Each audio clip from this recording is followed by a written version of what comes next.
Have you ever noticed how heavy grudges feel? They weigh down your thoughts, your energy, even your peace. But what if I told you that real strength isn't found in revenge, it's found in forgiveness?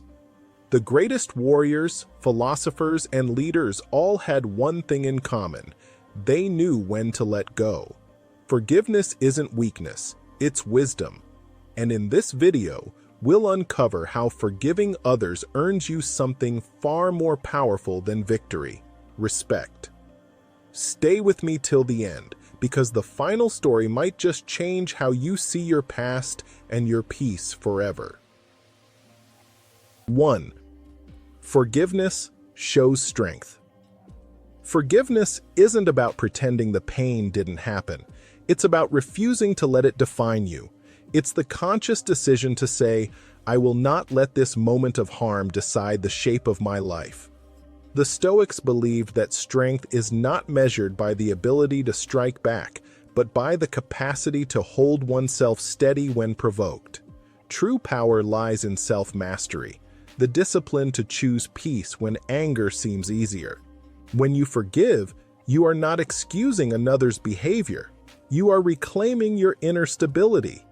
You are saying, you may have wronged me, but you cannot rule me. Forgiveness, in the Stoic sense, is an act of courage. It requires standing face to face with pain and still choosing virtue. Seneca wrote that anger is a form of madness. It distorts reason and clouds judgment. The person who forgives demonstrates clarity. They see beyond the heat of emotion to the broader perspective that harboring resentment punishes the self more than the offender. Marcus Aurelius advised, the best way to avenge yourself is not to become like the wrongdoer. Every act of forgiveness, therefore, becomes a form of victory, one that defends the soul from bitterness. Consider how much emotional energy anger consumes. Every replayed insult, every imagined revenge, it all drains the mind of peace. The Stoic approach turns this around. The wise person observes the wound, learns from it, and then lets it pass. Like a calm sea that absorbs the storm without losing its depth, forgiveness allows life to continue undisturbed. When we forgive, we show that we are bigger than the harm done to us.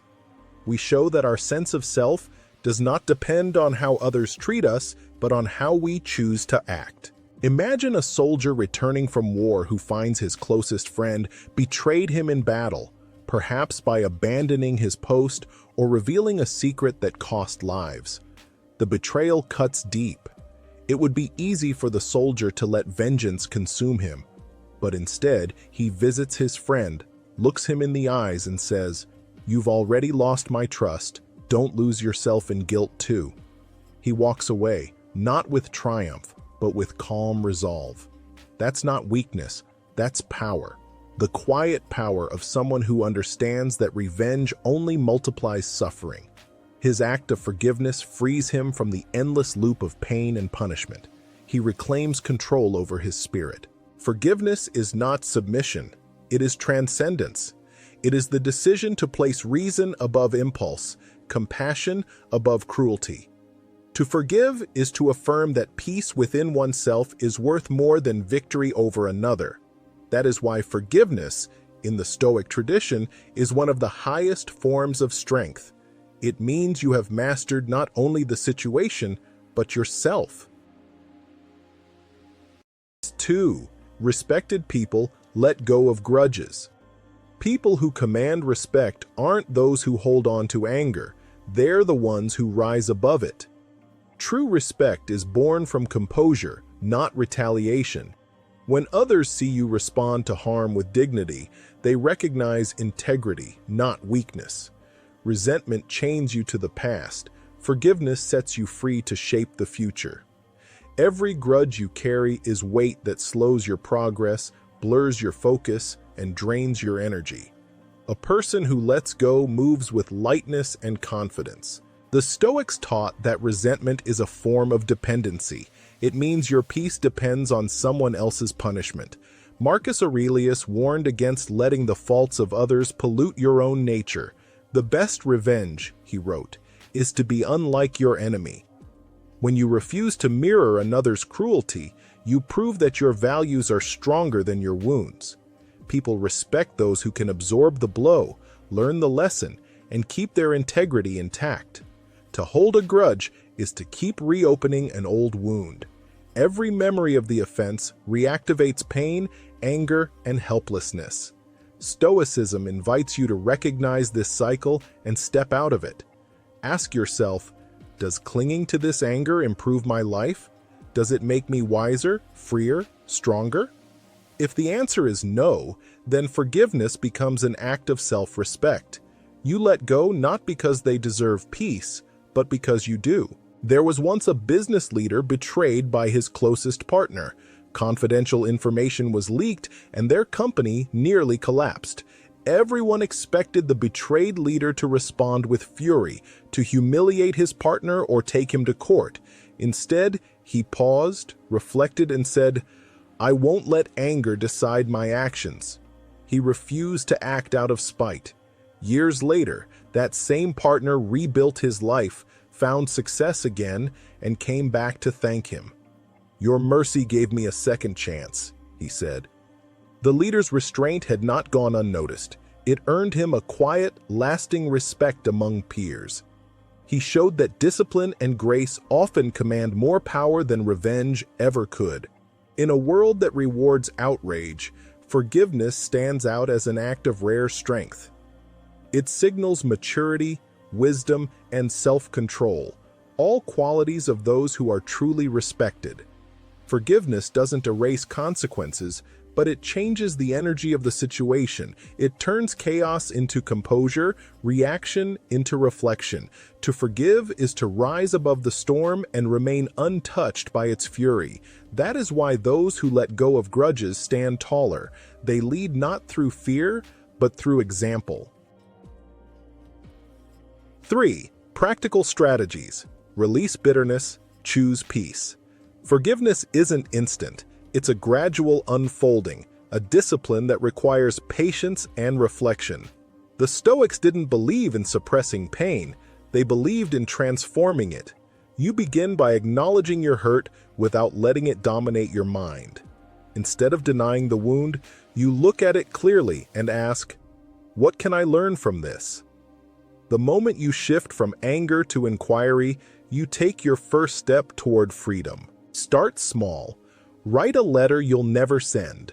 Describe the wrong done to you. Name the emotions it stirred. And then, when your heart has spoken, let it go. Burn the paper, tear it apart, or release it into water. This symbolic act reminds you that you control what stays within you. Meditation helps too. When anger rises, breathe and remind yourself, their actions are theirs. My response is mine. You cannot control what others do, but you can control how long you allow their behavior to live inside you. Stoic thinkers like Epictetus taught that disturbance comes not from events, but from our judgments about them. If you can change your interpretation, you change your peace. Imagine seeing betrayal not as a personal attack, but as a test of character, a chance to practice endurance, patience, and compassion. When you approach pain as training for the soul, every hurt becomes a teacher. A man once kept a list of everyone who wronged him, friends, co-workers, even strangers. Each time he felt hurt, he wrote a name, believing it gave him control. But over the years, that list grew longer than his dreams. One morning, as he looked over the names, he realized the absurdity of it. The weight of resentment had stolen his joy, his focus, his ambition. So he burned the list, saying, "My future deserves more space than my anger." From that day forward, his energy shifted. He began to build, to create, to live again. Forgiveness is not forgetting. It is remembering without hate. It is saying, "This happened, but it will not define the rest of my story." Every time you choose peace, you reclaim another piece of yourself. Bitterness is heavy, forgiveness is light. One keeps you circling the past, the other opens a path to the present. The Stoics understood this deeply. Peace is not given, it is chosen. It requires discipline, but with each act of forgiveness, you prove to yourself that your inner strength outweighs your pain. And in that moment, you are free. 4. Real-life example, a leader admired for forgiving rivals. Nelson Mandela's life stands as one of the most profound demonstrations of forgiveness in modern history. Imprisoned for 27 years under the harsh apartheid regime of South Africa, Mandela endured humiliation, isolation, and physical hardship. Yet when he finally walked out of his prison cell in 1990, he did not emerge with bitterness in his heart or revenge in his eyes. Instead, he carried with him a vision of peace, reconciliation, and unity for a nation deeply scarred by division. The moment he raised his fist in freedom, the world expected anger. What it received was grace. Mandela's first words were not of vengeance, but of healing. He declared that South Africa's future would not be built on retribution, but on forgiveness, a decision that would define not only his presidency, but his legacy as one of humanity's greatest moral leaders. One of the most iconic gestures of his leadership came during his inauguration in 1994. Mandela invited his former jailers to attend as honored guests. The same men who had kept him locked behind bars for nearly 3 decades now stood beside him as he took an oath to serve the very country that had once denied him justice. It was an act that stunned the world, not because it was politically strategic, but because it was profoundly human. In that moment, Mandela showed that true power lies not in punishing your enemies, but in rising above them. His forgiveness was not a sign of weakness. It was a sign of strength so immense that it disarmed even those who had once sought to destroy him. He once said, "Resentment is like drinking poison and hoping it will kill your enemies." These words reveal the essence of his philosophy. Holding on to anger only harms the one who clings to it. By forgiving, Mandela liberated himself long before his physical release. His heart was free even while his body remained confined. When he emerged, that freedom became contagious. It spread through his speeches, his actions, and his leadership. He showed his people that to rebuild a nation, one must first rebuild the soul. His example turned forgiveness from a private virtue into a public act of transformation. South Africa's Truth and Reconciliation Commission, inspired by his moral leadership, became a living testament to this ideal, proving that confronting pain with honesty and mercy can begin the process of healing even the deepest wounds. Mandela's forgiveness was not naive or blind. He did not forget the past, nor did he excuse the crimes committed. Rather, he understood that true justice cannot exist without mercy. His approach was pragmatic as much as it was spiritual.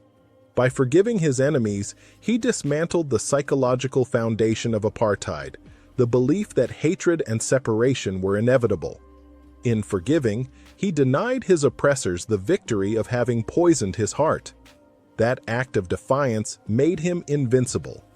To this day, Mandela's name is synonymous with reconciliation, proof that forgiveness can rebuild bridges that hatred burned. His story reminds us that leadership rooted in compassion has the power to reshape history itself.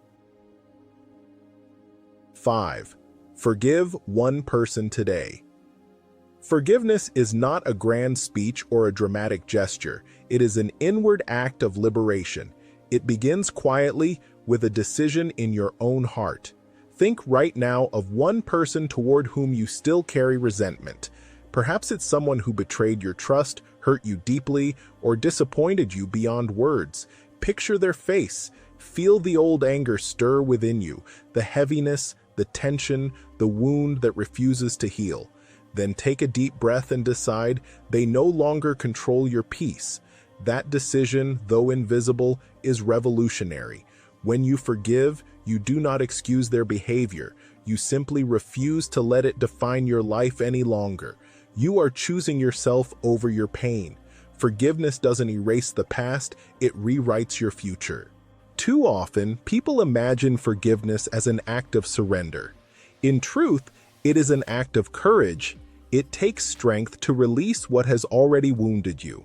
It takes wisdom to see that holding on to anger keeps you bound to what hurt you. Every moment you spend replaying old wrongs is a moment stolen from your present happiness. When you forgive, you reclaim your energy, your time, and your power. You stop feeding the fire of resentment and start tending the light of peace within. The process is rarely easy. Some wounds run deep, and forgiveness may need to be practiced again and again before it feels real. But every time you choose it, you move closer to freedom. There is a story of a young man who once said, "I forgave the one who broke me, not for them, but for me." For years, he had carried the weight of betrayal like a stone in his chest. His nights were restless, his heart bitter.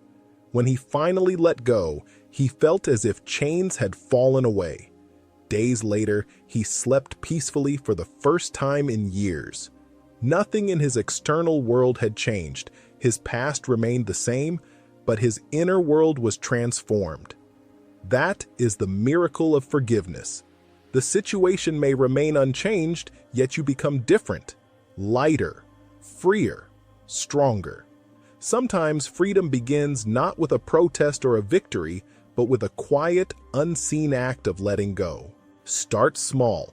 Forgive one person today. Write their name down if it helps. Whisper it if you must. Say to yourself, "I release you. You no longer have power over me." Feel the tension begin to ease, even slightly. That is the doorway to peace opening. Remember, forgiveness is not about them. It is about you. It is the reclamation of your inner space, your mental clarity, your spiritual energy. Life is too short to let bitterness be your companion. When you forgive, you are not pretending that everything is okay. You are simply choosing not to let what happened continue to harm you. As you let go, you make room for something greater: understanding, compassion, and ultimately, peace. In this act, you honor not the one who hurt you, but the one you are becoming. Forgiveness doesn't change what happened, it changes what happens next. You gain strength, respect, and inner calm when you let go of what no longer serves you. So today, make forgiveness your act of courage. Let peace become your new form of power.